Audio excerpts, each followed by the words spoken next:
Guys, it's DK back at you with another video here for the NBA main site here on Sunday. We got a 4-game playoff slate, so let's just jump right into it. I do apologize for not having a video up yesterday. I just ran into some time constraints, I was not able to get a video up. If you watch a video from Friday, you probably did well. Vucevic, I talked about him in a video. I liked him a lot. Siakam, he went off. I kind of liked going with Westbrook. He had a good game, so hopefully you guys won some money on Friday. And yeah, let's keep it going here for Sunday. So Westbrook again at 10.5. It was a must-win scenario for them. He went out, played much better, put up 58 fantasy points, 10.5K. He hasn't really flashed the upside in the series, but he definitely has it in him. So don't mind him at all there at 10.5. Lillard at 9.2. Again, I liked him a lot when he was more in the lower 8s. Now at 9.2. He still definitely has upside. Him and Westbrook can go back and forth in this series. They don't like each other, so I think Lillard perfectly okay there at 9.2, and he does have some upside. Now Kyrie at 9K here is the one Boston guy who has a pretty big upside here. Indiana, pretty solid defensive team, but Kyrie has shown, he has 60 fantasy point upside in this matchup, so no issue there with Kyrie. Then we get to Steph in this Golden State and the Clippers game. So this game is going to be, the highest over/under for sure. Now, the blowout definitely hurt last time, but now is there blowout risk again? Yeah, of course there is. But, it's at the Clippers, so it makes me feel a little more comfortable targeting everyone in this game. And if this game stays close, it's the fantasy goldmine. So Steph at 8.8, I like him a lot. Again, the only risk here really is the blowout. With no Boogie, that's so much usage to go around. Lou Williams, same thing. The blowout really hurt him last game, but if the game stays close, he's averaging way over a fantasy point per minute in the series. In 21 minutes, he only played 21 minutes. He put up 27 fantasy points. Imagine if he played 33. He would have been what, close to 40, 45 or so. So I still like Lou a lot here at 7.3. Again, the only risk is the blowout, but right now on this 4-game slate, this game has so much upside, so I'm leaning towards stacking that game. Then CJ at 7.1 has looked really good in this series. The price tag right now for his production, he's too cheap, so I think he's perfectly fine here at 7.1 with some upside. Kyle Lowry, again, I was waiting to target him until he had a good game in the playoffs. He did the other day against Orlando. The thing I like is the minutes, 34, 38, 40 minutes. Last 3 games here. He's playing all the minutes he can handle. 7K. Even if his shot's not falling, he can still get you there. So I still like Lowry. Schroeder, 5.4. The minutes are all over the place of this guy. 36, 21, 32. Don't really know what to do with him. If his shot's falling, he can definitely get you some upside. 36 fantasy points. That's some pretty big upside at 5.4K. Now, do I think he's going to do that again? No. But it's a risk with him. Again, you don't really know what's going to happen in the minutes. DJ Augustine at 5.3. I just don't think we have to go there. Same thing with SGA. Collison, I'm kind of done targeting Indiana guys. It's just, the team's like too balanced. And yeah, Boston's a solid defensive team. Indiana's probably going to get swept. So probably staying away from the Pacers. Pat Beverly, if you want cheap exposure to this game, I think is okay. They're going to need his defense out there. So I don't mind him. Then below that, I really don't think we have to take a shot on anyone. So let's move on to shooting guard. So I talked about those guys. Bogdanovich here at 6.3. He has flashed some upside here in the last couple games, but again, if his shot's not falling, he can definitely hurt you. I think he's okay, but probably not the way I'm going to go on the slate. Klay Thompson, he's going to have 1 or 2 big games in this playoffs. I've been saying that a lot here in these videos. But just like his game doesn't really change with no Boogie. He's still going to run on screens. He's still going to shoot threes. It's really, big boost to Steph and Durant and Draymond. But Clay is kind of just the same. So I don't mind him. Again, kind of more, mid-tier exposure to this game at 5.8K. Again, he is going to have 1 or 2 big games in the playoffs for sure. So you're definitely going to want him when he does have those big games. Terrence Ross, just too scoring dependent for me. Now we get to the Boston secondary guys. This has kind of been a headache trying to figure this out. Let me go to Boston really quick. So besides Kyrie and Horford, it's really been a headache. Tatum, Hayward, Jaylen Brown, Marcus Morris, even Rozier. All these guys been kind of like going. One will have a good game, and the rest will have bad games. It's just too hard to predict. Now, one of these Boston guys for sure is going to do good for the price, but it's just too hard to predict right now. So for that reason, I'm probably just going to stay away from these Boston guys. Iguodala 4.6. Finally, the price is creeping up there. Even in 22 minutes, he put up 27 fantasy points. The Golden State wants to run more small ball. I'd assume Iguodala plays 25 to 30 minutes in an up-tempo game. He's not the great value play like he was at the beginning of the series there at 3.7, but I still think he's playable here at 4.6. Tyreek, playing pretty well in the series. A high usage guy off the bench. 4.4 though is kind of a lot for a guy that's probably only going to see 20 minutes. So I don't know if I can pull the trigger with him. And then below that, I don't really think I could take a shot at anyone. Small forward, Paul George at 8.9. He's going to play 40 plus minutes no matter what. So at 8.9K, I think that's a little underpriced. He shot the ball 3 of 16, still put up 40 fantasy points. So this guy does have some upside if his shot's falling. But personally, I would much rather just play Kevin Durant for 300 less here at 8.6. Again, the only really concern with this game is Golden State blowing them out. But if the Clippers can keep this close, I really think this is a fantasy gold mine. So KD at 8.6, way too cheap there with no boogie. Again, the only really concern is the blowout. Kawhi at 7.9, perfectly fine here.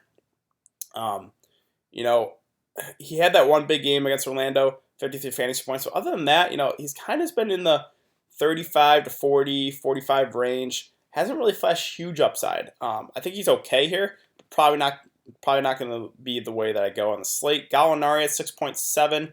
I prefer Lou Williams. I prefer Montrezl Harrell to him. But if you're going full game stack, I don't mind Gallinari. I just think he's priced about right now. And, the matchup not the best for him. So I would prefer a couple of the Clippers before Gallinari. Aaron Gordon at 6.4. He has a tough matchup here with Kawhi. You got Siakam on him a little bit too. I don't mind him, but probably not going to be the way I go on the slate.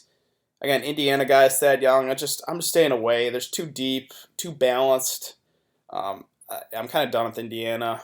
Fournier, don't think we have to go there. Boston guys, again, I talked about the secondary pieces. One or two of those guys are probably going to have a good game, but it's just too hard to predict right now. So for that reason, I'm going to stay away. But I have no issue if you want to go to one of these, secondary Boston guys. Jonathan Isaac, been up and down here. 40, 23, 29 minutes. He did have a good game last time out in only 29 minutes, put up 33 fantasy points. I wouldn't expect that again. He's more of a lower usage guy. So I'll let others chase. I'm probably going to stay away from Jonathan Isaac. Aminu, the Portland secondary guys, minutes too up and down. He haven't really flashed the upside. I just don't think we had to go there. Let's see. JaMychal Green, one of my favorite value plays here at 3.9K. It's just too cheap for right now for his level of production. They like running him kind of more small ball.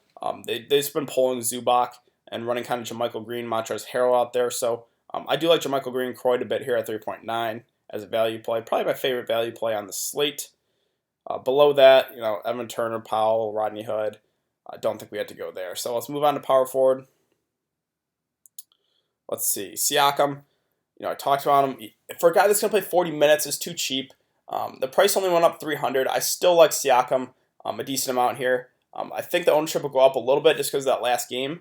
But for right now, for a guy that's going to play 40 minutes, 7.6K, it's a little underpriced. So I do like Siakam again here.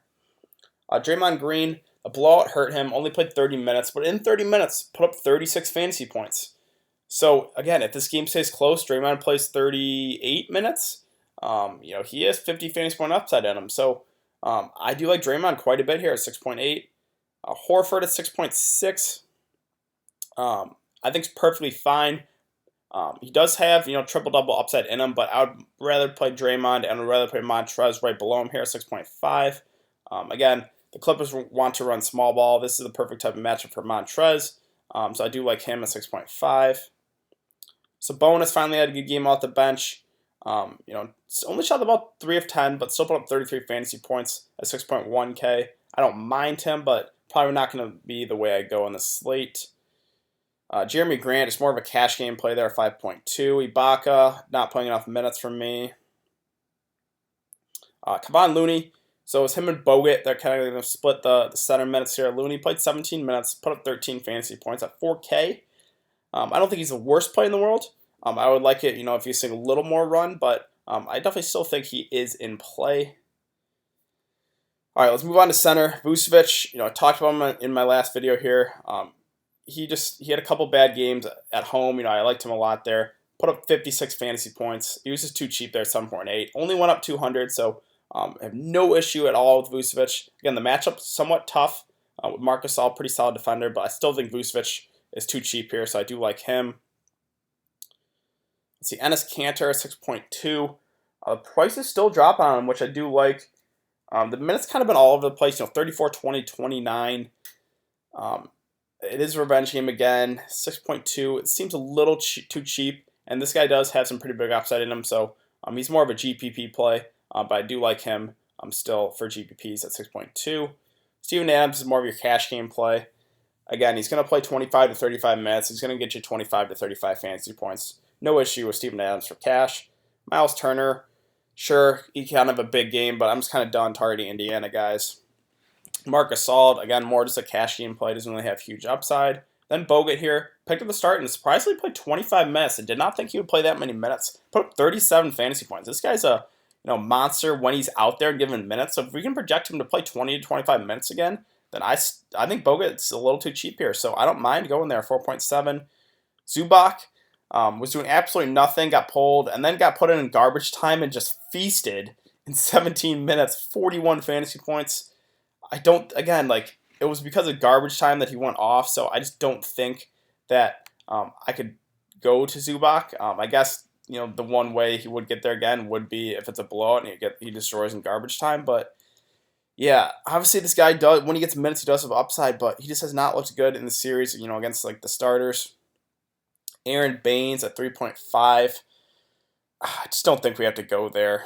And other than that, I think that's about it. So, yeah, 4-game slate. Right now, I'm just leaning towards, I want a lot of exposure to this game. Now, fully stacking it is risky, but I just think if the game stays close, it's a fancy gold mine. So, I do like the Golden State and the Clippers game a lot. Boston, Indiana, it's just tough. The Pacers are just kind of staying away from them. Boston, it's Kyrie and it's Horford for me. And then the secondary pieces, I'm probably staying away from, but I understand if you want to take a shot on one of those guys.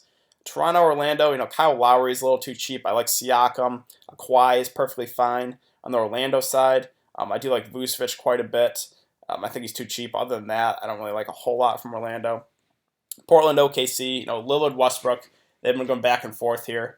I do like both of them. CJ seems a little too cheap there. Paul George, perfectly fine. I like Enes Kanter, 6.2 for GPP. So, I think that's it for today's video, guys. If you have been enjoying the content, please like this video, subscribe. If you have any questions, you can leave them in the comment section down below. So it's important to follow me on Twitter. That will be in the description below. I'll give my thoughts on what news comes out throughout the day. And I'll be back for another video on Monday, so I'll see you guys then.